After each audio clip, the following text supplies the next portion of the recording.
কি ব্যাপার অভিজিৎ, খুব অস্থির দেখাচ্ছে, কি হয়েছে? আরে ভাই, ওই একটা ভিডিও কল আসবে, তার জন্যই ওয়েট করছি। Video call? এর আগে তোমাকে কখনো ভিডিও কলে কথা বলতে দেখিনি।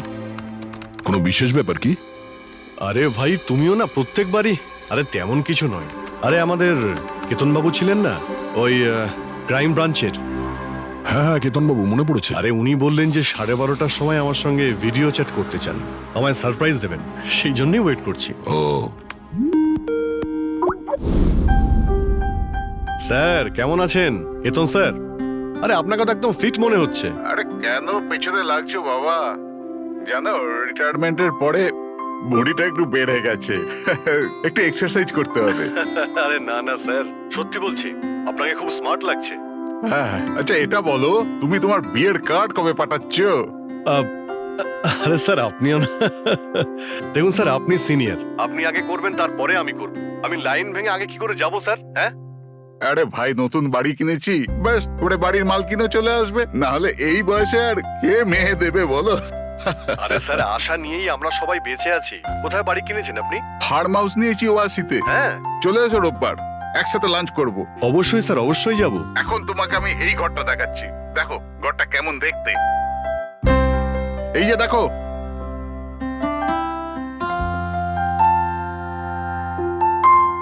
এবার আমি তোমাকে দেখাবো আমার স্টাডি রুম।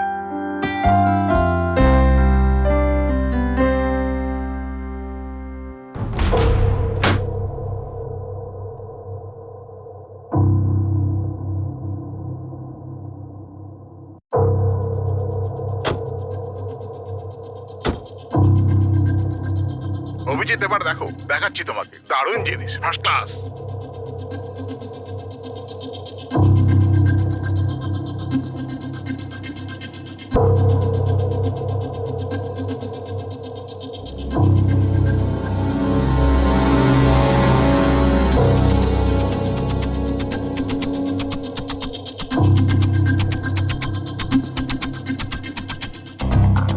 দেখলে অভিজিৎ, এটা হলো আমার স্টাডি রুম। স্যার খুব ভালো হয়েছে, খুব ভালো। স্যার, রুমটা একটু খালি খালি লাগছে, যখন ফার্নিচার এসে যাবে রুমটা কিন্তু দারুণ লাগবে স্যার। স্যার কি হলো?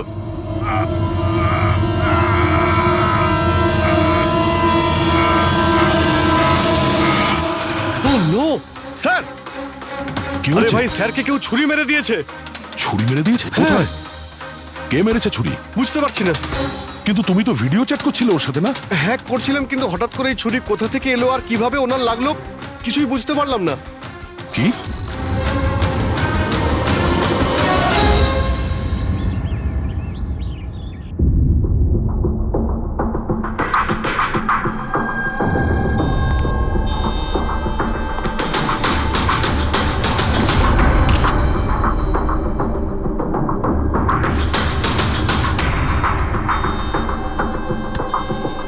তুমি ঠিক আছো? হ্যাঁ ভাই, বুঝতে পারছি না এসব কি করে হয়ে গেল। স্যার স্যার কেতন স্যার তো 100 জনেরও বেশি আসামিকে জেলে পৌঁছেছেন। হতে পারে ওদের মধ্যেই কোনো একজন আসামি এই সব করেছে। হ্যাঁ, কিন্তু কিভাবে, কখন? কেতন স্যার আমার সঙ্গে কথা বলছিলেন, এইখানে বসেছিলেন, ওনার পিছনে কেউ ছিল না। তাহলে হঠাৎই ছুরিটা কে মারলো আর কিভাবে মারলো? তুমি একদম শিওর যে ঘরের মধ্যে আগে থেকে কেউ ঢুকে বসেছিল না? আরে না ভাই, কেতন স্যার ভিডিও চ্যাটে উনি পুরো রুমটা দেখাচ্ছিলেন, আমরা কথা বলছিলাম, আর রুমটা দেখো, এখানে কোনো জায়গাই নেই, সব কিছু তো খোলা, কেউ কোথায় কিভাবে লুকোতে পারে? তুমি বলেছো যে তোমার সামনেই কেতনবাবু দরজা খুলে ভেতরে এসেছেন। হ্যাঁ, উনি এই দরজাটা খুললেন, ভিতরে ঢুকলেন, আর উনি দরজাটা বন্ধও করেছিলেন। তাহলে তো পরিষ্কার ব্যাপার, খুনি এই ঘরের মধ্যে আগে থেকেই ছিল, পরে আসেনি। আর সেটাই তো ভাই আমি দেখতে পেলাম না কেন। আরে আমার কথা ছাড়ো, ইনি কেন দেখতে পেলেন না? স্যার, এই রুমটাতে আসার আর কোনো রাস্তা নেই, এই দরজাটা ছাড়া। জানলা টানলা কিছুই নেই। পুরবি, এই রুমটা আবার ভালো করে চেক করো। কোনো না কোনো গুপ্তগত হতেই হবে এই রুমের। স্যার স্যার আমি 3বার চেক করেছি, প্রত্যেকটা জায়গা, প্রত্যেকটা কোণা, সবকিছুই। সত্যি এই রুমে আসার আর কোনো রাস্তা নেই। কোনো না কোনো গুপ্ত রাস্তা তো হবেই এই রুমের।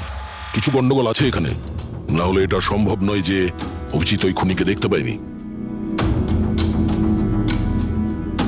এই কেতনবাবু এখানে একাই থাকতেন না? হ্যাঁ, একাই থাকতেন। এখানে কেয়ারটেকার থাকতো। তাহলে এটা জানতে হবে যে কে কে ওনার সঙ্গে দেখা করতে আসতো, আর কে কে জানতো কেতনবাবুর এই নতুন বাড়ির ব্যাপারে। ইয়া, পঙ্কজ, স্যার।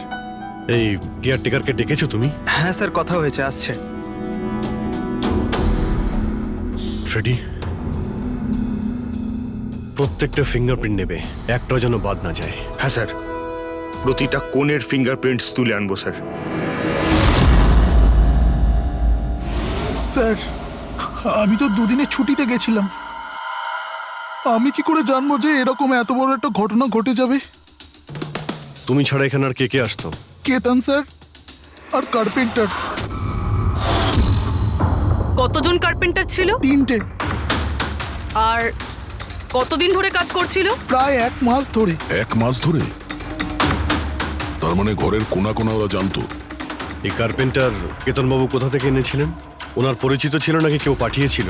না স্যার, ওরা কেতন স্যারের জানাশোনা লোক ছিল, কারণ ওরা কেতন স্যারের আগের বাড়িতেও কার্পেন্টারের কাজ করেছে। তুমি শিওর যে আর কেউ আসেনি? না স্যার। হ্যাঁ, মনে পড়েছে স্যার, 2জন অচেনা লোক এসেছিল। একজন কোনো এক ইন্টারনেট কোম্পানি থেকে এসেছিল, আর দ্বিতীয়জন ওয়াটার পাইপলাইন চেক করতে এসেছিল। ওরা পুরো বাড়ি ঘুরে দেখেছিল। স্যার এর জন্য আমাকে বকেছিলেন। কেন বকেছিলেন? কেননা আমি ওদের ভেতরে আসতে দিয়েছিলাম। স্যারের ওই 2জনের প্রথম থেকে আসার কোনো খবর ছিল না। আর স্যার ইন্টারনেট কানেকশনের জন্য কাউকে কিছুই বলেনি। আর এটা কবেকার ঘটনা? এটাই 2-3 সপ্তাহ আগের কথা। ও, মনে হচ্ছে এই দুজনেই কোনো গন্ডগোল করেছে। আচ্ছা, 5 বছর আগে তোমরা যখন এই কেসটা সলভ করেছিলে, তখন কেতনবাবু ছাড়া এই টিমে আর কে কে ছিল? আমি, পুরবী, কেতন স্যার আর মহেন।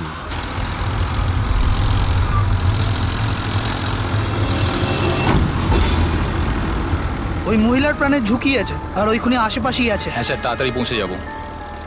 আর 15 মিনিট লাগবে ওই ওয়ার হাউস, আমরা এসেই গেছি।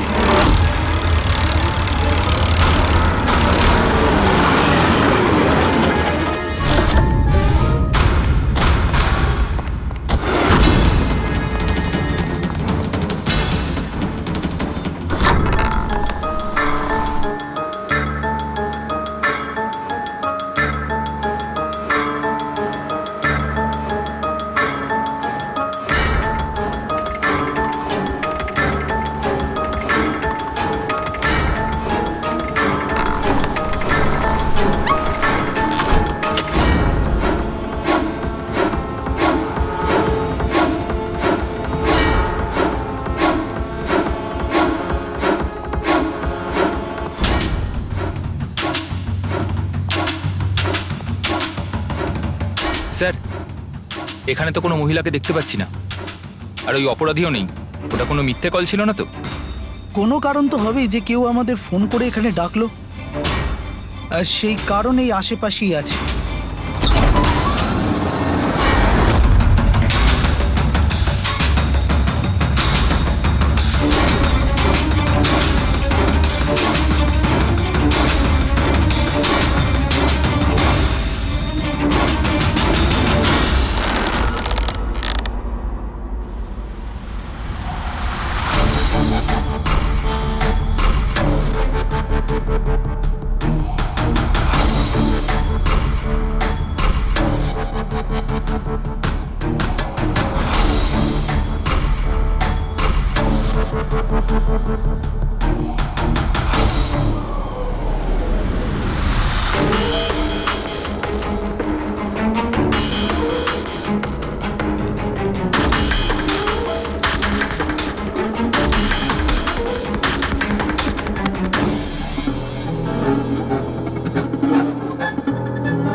স্যার স্যার বিনোদ হ্যাঁ স্যারকে কেউ ছুরি মেরেছে।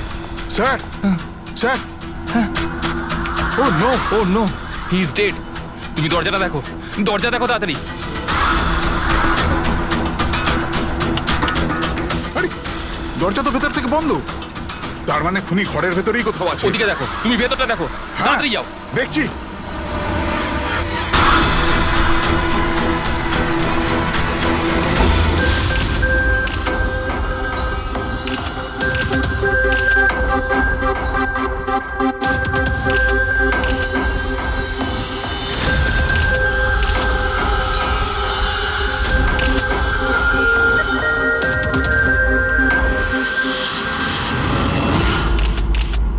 তাহলে এখানে কেউ ছিল না? হ্যাঁ, স্যার সত্যি বলছি, এখানে মেহেন স্যার আর আমাদের ছাড়া আর কেউ ছিল না। বুঝতেই পারছি না যে খুনটা করলো কি। আচ্ছা আপনারা এখানে এসেছিলেন কেন? স্যার একজন মহিলা ফোন করেছিলেন যে ওনার প্রাণ বিপদে আছে, ওনাকে বাঁচাতেই আমরা এখানে এসেছিলাম।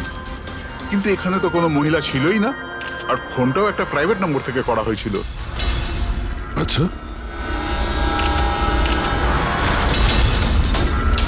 এগুলো একটা ষড়যন্ত্র, প্ল্যান করে করা ষড়যন্ত্র। স্যার এই যে এখানকার ওয়াচম্যান স্যার। তুমি গোডাউন কটায় বন্ধ করেছিলে? স্যার রাত 10টার সময়। সেই সময় এখানে কেউ ছিল? না স্যার, ভালো করে চেক করেছিলাম, কেউ ছিল না। আপনারা এই রুমের দরজাটা খোলা রাখেননি তো ভেতরে আসার পরে? না, ভেতরে ঢুকতেই আমরা সবার আগে দরজাটা ভেতর থেকে বন্ধ করে দিয়েছিলাম। স্যার খুন হওয়ার পরেও আমরা দরজা চেক করেছিলাম, ভেতর থেকে বন্ধই ছিল। খুনি আগে থেকেই ভিতরে ছিল, কেতন স্যারের বাড়ির মতো। একটাই দরজা যেটা বন্ধ ছিল, আর কোনো জানালা নেই। তাহলে খুনি গেল কোথায়? স্যার আবারও একজন এমন অফিসারের খুন হয়েছে যাকে আমরা চিনি। আমার মনে হচ্ছে খুনিকে আমি চিনি। অভিজিৎ, তুমি কি করে খুনিকে চিনবে? তুমি তো দেখোইনি খুনিকে বার। বুঝে গেছি স্যার, আপনি কার দিকে ইঙ্গিত করছেন।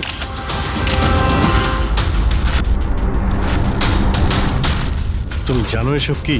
হ্যাঁ, এটা এশিয়ার নামকরা ক্লাসিক আর্টওয়ার্ক, কিন্তু এসবের এই কেসের সঙ্গে কি সম্পর্ক? যেটাকে তুমি এশিয়ার বিখ্যাত আর্টওয়ার্ক ভাবছো, সেটা আর্টওয়ার্ক ঠিকই, কিন্তু অরিজিনাল নয়। এটা ডুপ্লিকেট, নকল।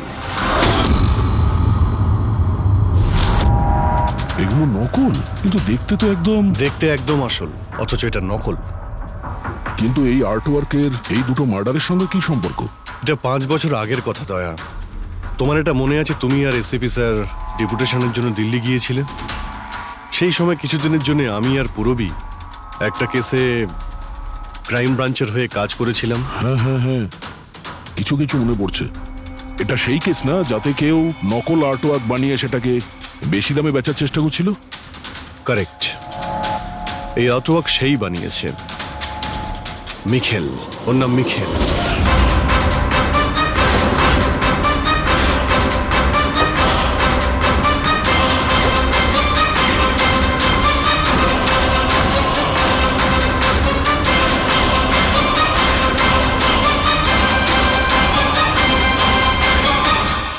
এমনটা নয় যে ওর প্রতিভা বাকি শিল্পীদের থেকে অনেক কম ছিল, তবে সত্যি কথা বলতে ও ওদের থেকে অনেক বেশি ট্যালেন্টেড ছিল।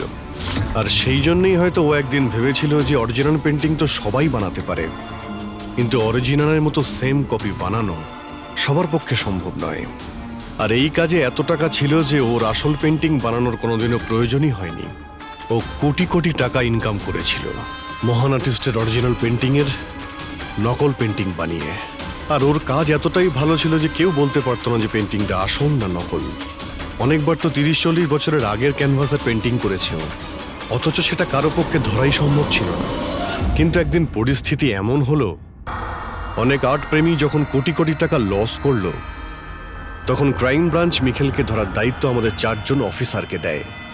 কেতন স্যার, মহেন, পুরবী আর আমি। মিখেলকে ধরা এত সহজ ছিল না, কিন্তু কথায় আছে না, পিঁপড়েকে ধরতে হলে মিষ্টির ব্যবহার করতে হয়। আর এই পিঁপড়ের মিষ্টি ছিল ওর পুরনো ক্যানভাস, আর সেই কেমিক্যাল যেগুলো ও ব্যবহার করত 200 থেকে 250 বছরের পুরনো পেন্টিং তৈরি করতে। আমরা সমস্ত আর্ট গ্যালারির দোকানে নজর রাখতে শুরু করে দিই, যেখানে এই সব জিনিস পাওয়া যেত। যারা এই সমস্ত জিনিস কিনতে আসতো তাদের পুরো ঠিকুজি কুষ্টি পার করতাম আমরা।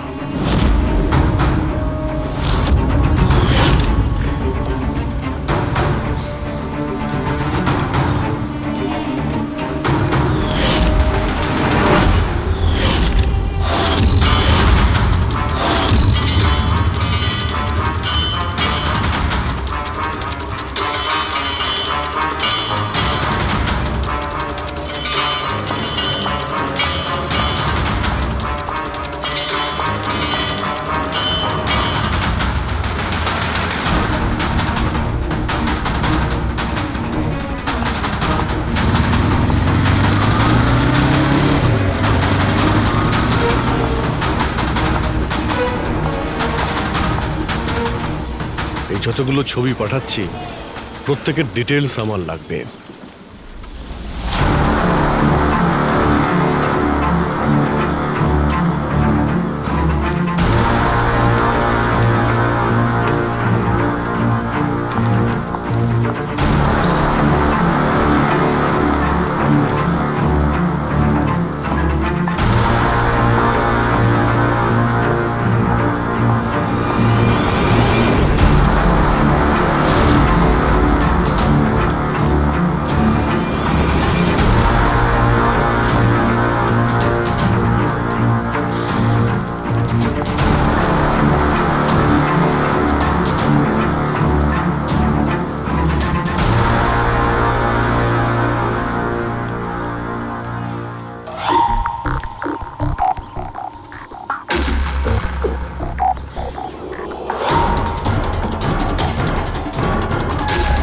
আর তারপরে 1 সপ্তাহ পরে আমরা এমন একটা মেয়েকে দেখলাম যে জিনিসপত্র তো কিনতো, কিন্তু তার কোনো আর্ট ব্যাকগ্রাউন্ড ছিলই না।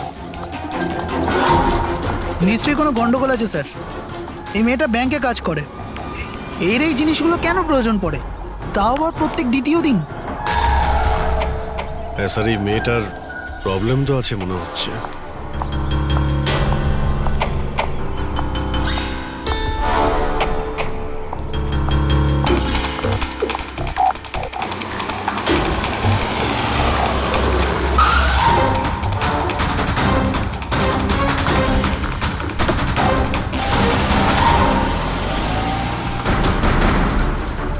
এই মেয়েটার একটু গন্ডগোল আছে, ওর পিছু নাও, দেখো কোথায় যাচ্ছে।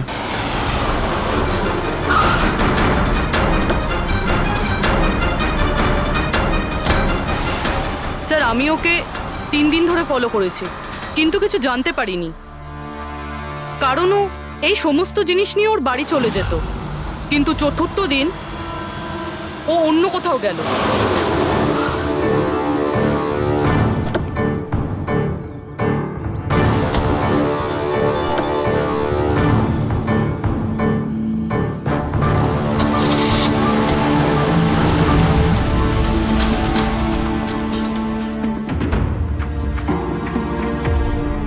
নিখিল, নিখিল, নিখিল, নিখিলও না, এখনো লাঞ্চটাও করেনি।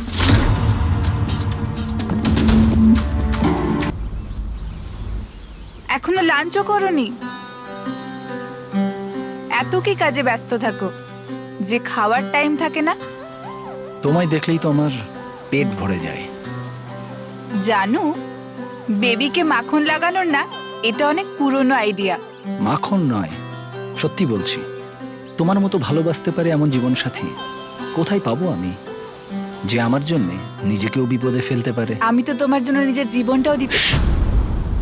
খবরদার, এরকম কথা যদি আরেকবার তুমি বলেছ, যদি তোমার কিছু হয়ে যায় না, আমি এই দুনিয়াটাকে আগুন লাগিয়ে দেবো। এত ভালোবাসো আমায়?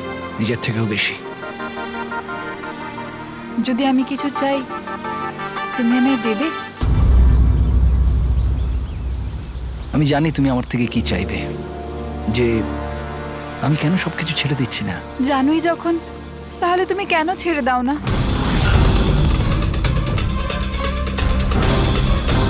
শীতল, মানুষের জীবনে দুটো নেশা হয়। আমার ভালোবাসার নেশা তুমি পূরণ করো, আর আমার দ্বিতীয় নেশা শিল্পীর, যেটা আমার কাজটাকে পূর্ণ করে। এই দুটোর মধ্যে একটাও যদি আমার থেকে দূরে যায় না, তাহলে আমি অসম্পূর্ণ থেকে যাব। আর আমি চাই যে ইতিহাস আমায় সব থেকে ভালো স্বামী আর সব থেকে ভালো আর্ট চোর হিসেবে মনে ব্যাস রাখে। মিখেল, অনেক ইতিহাস লিখেছ, বাকি জীবনটা জেলেই কাটিও।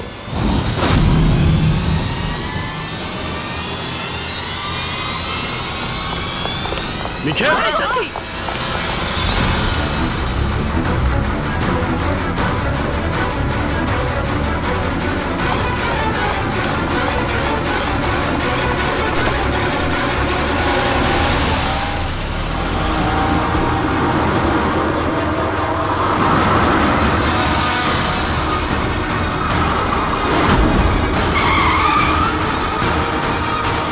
প্লিজ আমার কথা শোনো, জেদ করো না।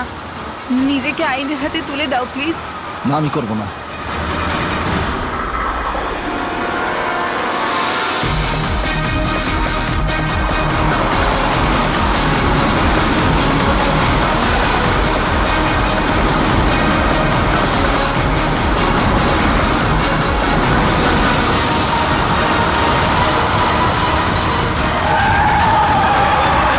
নিখিল!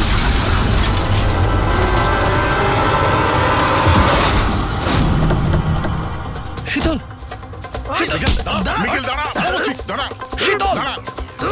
শীতল, চোখ খোলো, শীতল!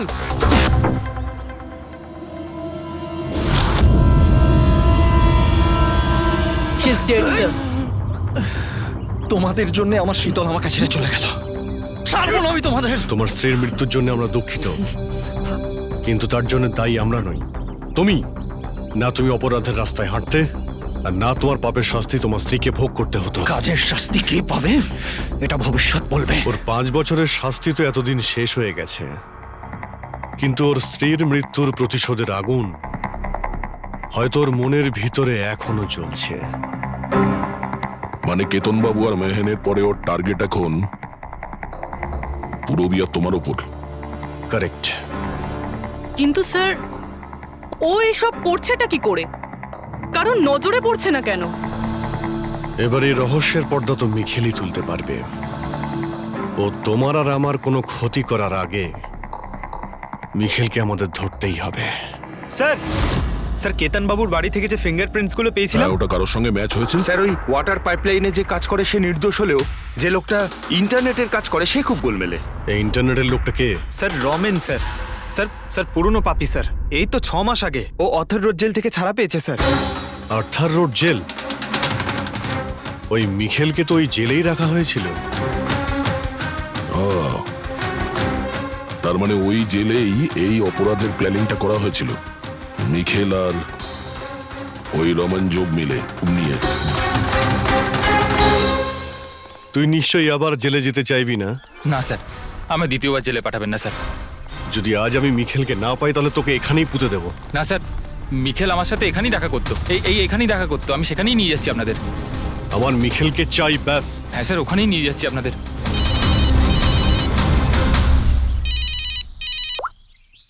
হ্যাঁ শান্তি। কি? বাবা শরীর খারাপ করছে? কিন্তু এরকম হঠাৎ? আমি তো কেসের ইনভেস্টিগেশন করতে এসেছি। কি হয়েছে? স্যার ওই বাবা একটু অসুস্থ হয়ে পড়েছে। ওই শান্তি নার্স যে আমার বাবার দেখাশুনো করে, সেই ফোন করেছিল। ঠিক আছে, তুমি যাও, আমরা দেখে নিচ্ছি। কিন্তু স্যার। যাও, আর কোনো প্রয়োজন পড়লে ফোন করবে।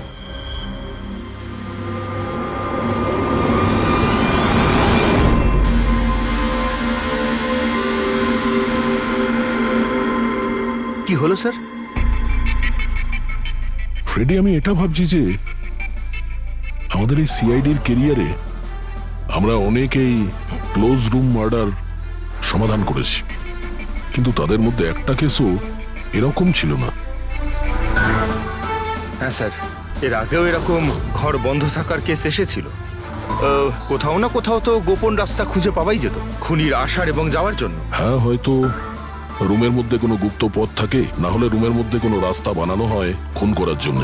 কিন্তু এখানে না তো কোনো গুপ্ত রাস্তা আছে, না রুমের মধ্যে কোনো গন্ডগোল করা হয়েছে, না। আর এই খুনি এমন যাকে দেখাই যাচ্ছে না। স্যার, আমার তো ভেবেই কিরকম মাথাটা ঘোরা শুরু হয়ে গেছে। খুনিকে দেখা যাচ্ছে না কেন? অনেক বছর আগে আমি একটা সিনেমা দেখেছিলাম যেখানে হিরো একটা গ্যাজেট লাগিয়ে অদৃশ্য হয়ে যেত, কিন্তু ওটা তো সিনেমা ছিল না স্যার। হ্যাঁ, ওটা তো সিনেমা ছিল, কিন্তু এটা তো বাস্তব জীবন। স্যার, কি ভাবছেন আপনি? এটাই ভাবছি, এর মধ্যে কোন জিনিসটা আমি বুঝতে পারছি না।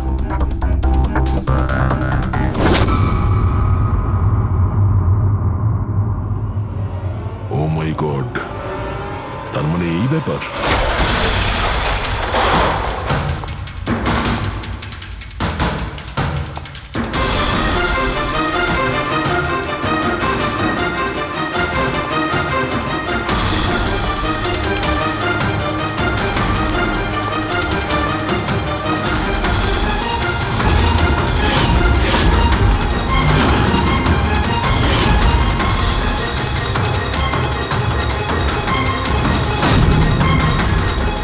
অনেকদিন ধরেই আমাদের চারজনকে ফলো করছিল, আর তুই ওকে হেল্প করছিলি এই সমস্ত কাজে।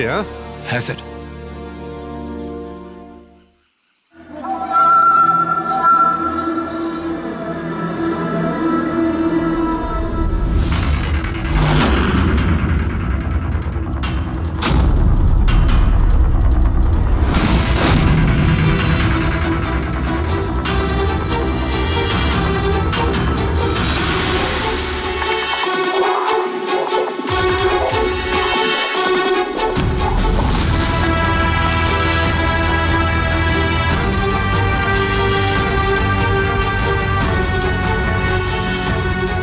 কিন্তু এই ওয়ালপেপার, ফার্নিচার, এসবের ছবি কেন নিয়েছিলি? হ্যাঁ, ওই মিখেল যেমন যেমন বলেছিল আমি সেরামই ছবি নিয়েছিলাম স্যার। ব্যাস, আমি শুধু জানতাম না এই ছবিগুলো নিয়েও কি করবে স্যার।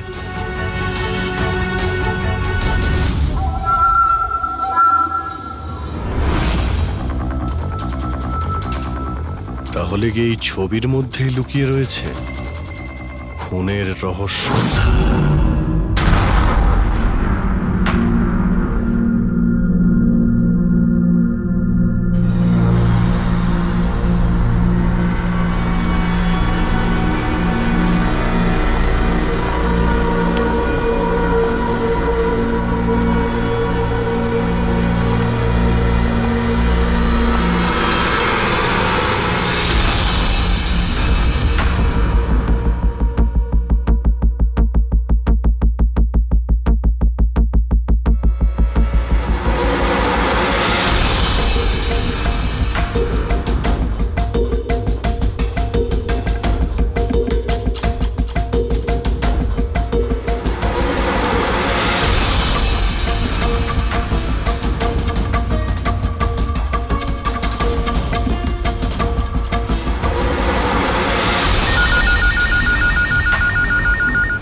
গলার আওয়াজ ভুলোনি। এমনিতে আমি জানতাম যে তুমি আমার বাড়ি পর্যন্ত নিশ্চয়ই পৌঁছবে। তোমাকে স্বাগত জানাতে আমি বাড়িতে ছিলাম না। তোকে স্বাগত তো জানাবে সিআইডি, যখন আমরা তোকে আরেকবার ধরে জেলে নিয়ে যাব। জেল তো আমি তখন যাব না যখন তোমাদের নজরে আমি আসব। তার আগে এই ধাঁধাটা তো সমাধান করো যে আমি তোমাদের এমনিতে নজরে কেন আসছি না। কি হলো, কি ভাবনায় পড়ে গেলে? হ্যাঁ, আমি জানি তুমি ইন্টেলিজেন্ট, কিন্তু এতটাও ইন্টেলিজেন্ট নও যে এই কেসটাকে সমাধান করো। কেসটা তো তোমার আর পুরবীর মৃত্যু দিয়েই শেষ হবে। মিখেল, না না না না না না না। রাগ নয় অভিজিৎ বাবু, রাগ করে কেন নিজের বিপি বাড়াচ্ছ? চলো একটা ছোট্ট তোমায় হিন্ট দিয়ে দিই। আমায় তুমি সেখানেই দেখতে পাবে যেখানে এই গল্পের শুরু হয়েছিল, যেখানে শীতলকে তুমি আমার থেকে ছিনিয়ে নিয়েছিলে। পুরবি মারা যাওয়ার আগে তো নিশ্চয়ই পৌঁছতে পারবে। মিখেল, মিখেল, হ্যালো পঙ্কজ, তুমি এক্ষুনি পুরবীকে ফোন করো, ওকে বলো বাড়িতে থাকতে, বাইরে বের না হতে। ও কি হলো স্যার? আচ্ছা, আমি যেটা ভাবছি সেটা যদি ঠিক হয় তাহলে জানা যাবে যে খুনি এগুলো কিভাবে করলো। কিভাবে? আশ্চর্য তো, বাবা তো পুরোপুরি সুস্থ আছে, তাহলে তাহলে শান্তি ফোন করে আমাকে ডাকলো কেন? আর নিজেও তো বাড়িতে নেই। ফোন করলাম, ফোনটাও ধরছে না।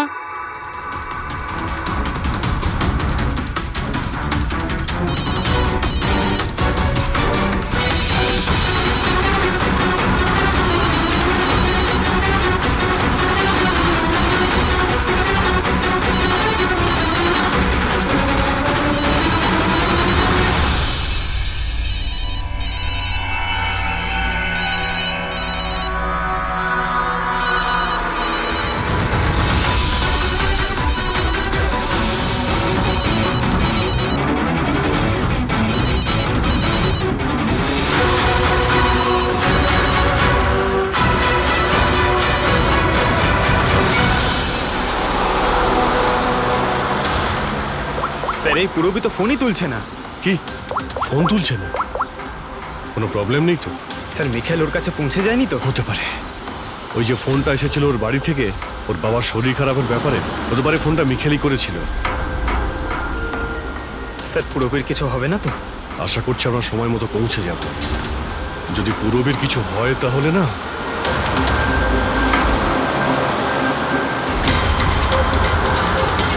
এসে গেছি। এটা সেই জায়গা যেখানে মিখেলের ওয়াইফ মারা গিয়েছিল।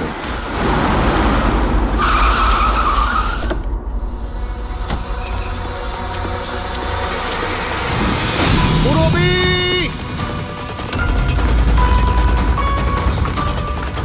পুরবি!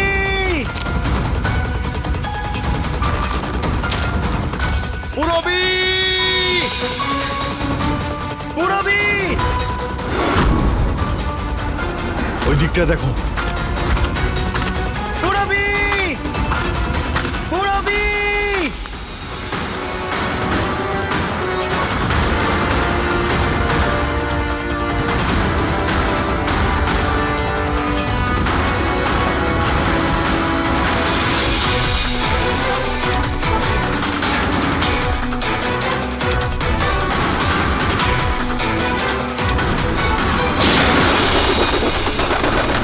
পুরবি!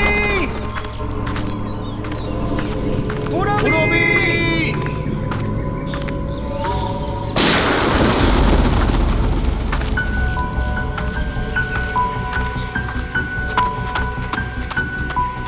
স্যার, হ্যাঁ পঙ্কজ, জানি না স্যার কে গুলি চালালো। পুরবীকে পেলে? পুরবি ওখানে স্যার।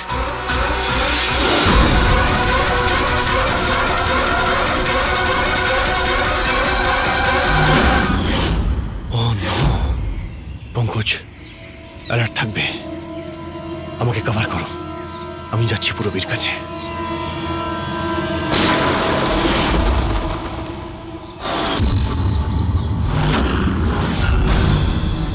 ভয় পেও না অভিজিৎ, এখনো ও মরেনি। কিন্তু যদি ওর কাছে যাওয়ার চেষ্টা করো তাহলে আমার আঙুল ট্রিগারের ওপর আছে, আর গুলিটা তো তোমার থেকে তাড়াতাড়ি পৌঁছবে। মিখেল, গুলি চালিও না। দেখো, তুমি প্রতিশোধ নিতে চাও তো?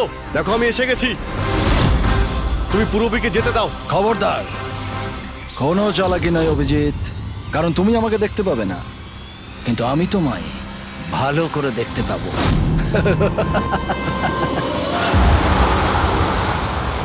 অভিজিৎ, আমার কথা মন দিয়ে শোনো, তুমি একদম রিঅ্যাক্ট করবে না। তুমি এই মিখেলকে দেখতে পাবে না। তুমি আর কেতনবাবু ওকে কেতনবাবু স্টাডি রুমে দেখতে পাওনি। মাহান ওকে আর্ট ওয়্যার হাউসে দেখতে পাইনি। পূরবী নিজে ওকে ওর ঘরে দেখতে পাইনি। কেন? কারণ ওকে দেখা সম্ভব নয়। ও যেখানে যেখানে অন্যায় করে সেখানকার কোণে কোণে ও লুকিয়ে পড়ে। ওই রুমে, ওই ডেকোরেশনে ও এমন ভাবে লুকিয়ে পড়ে কেউ বলতেই পারবে না যে ও আর্ট পিস না একজন মানুষ। কেতনবাবুর রুমে ও ও ওয়ালপেপার হয়ে গেছিল, ওয়ালপেপার।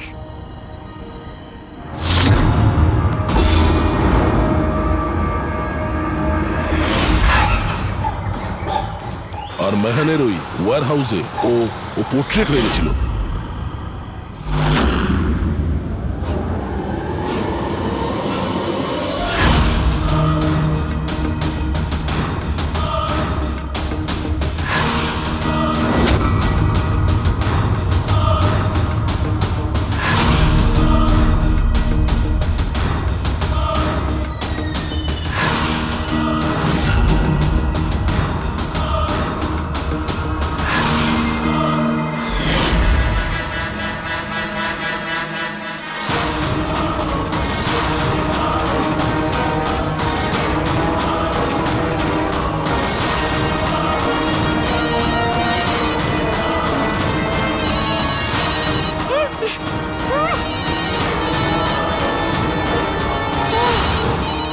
এটা আমি তখনই বুঝতে পারলাম যখন ওয়্যার হাউসের ক্রাইম সিনের ফটোগুলো আমি দেখলাম।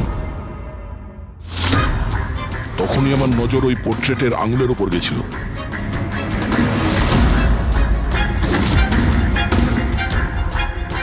ও পোর্ট্রেট ছিল না, ওই মিখেল ছিল, মিখেল। ওকে দয়া, পঙ্কজ সাবধানে, পঙ্কজ সাবধানে, জঙ্গলে লুকিয়ে আছে। পঙ্কজ, তুমি এখানেই থাকো, রবির দিকে নজর রাখবে। মিখেল, আমরা কিছুই করব না, আমরা এখান থেকে চলে যাচ্ছি। তবে তুমি রবিকে ছেড়ে দাও প্লিজ।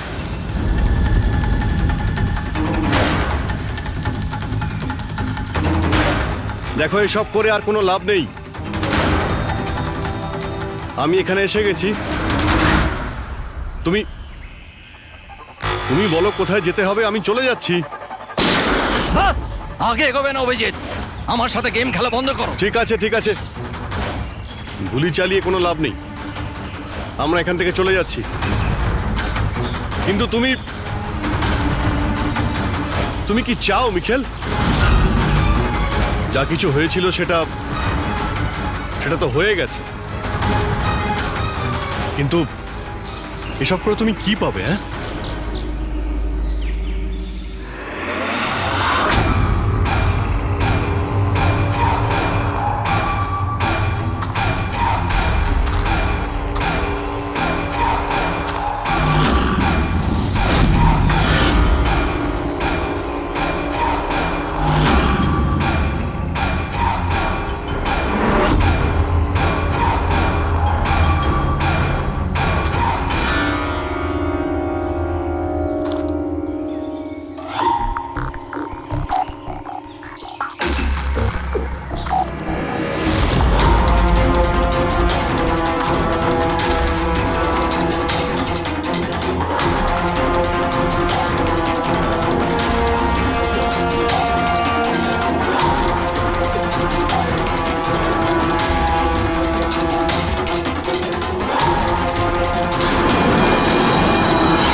আমার শীতলকে তুই আমার থেকে নিয়েছিলি, আমি তোকে ছাড়বো না। আমার শীতলকে দূরে করেছিলি।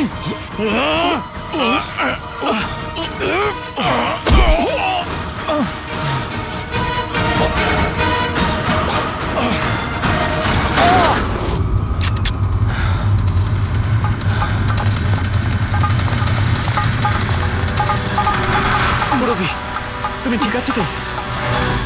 তোর আসল জায়গা জেলে, আর এইবার তুই বাইরে আসবি না, সোজা ফাঁসিতে ঝুলবি।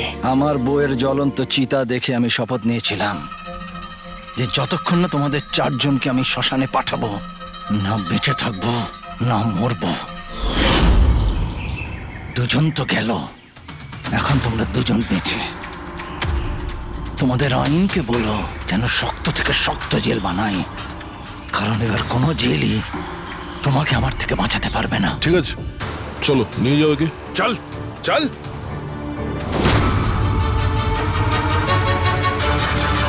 আসবো, ফেরত আসবো।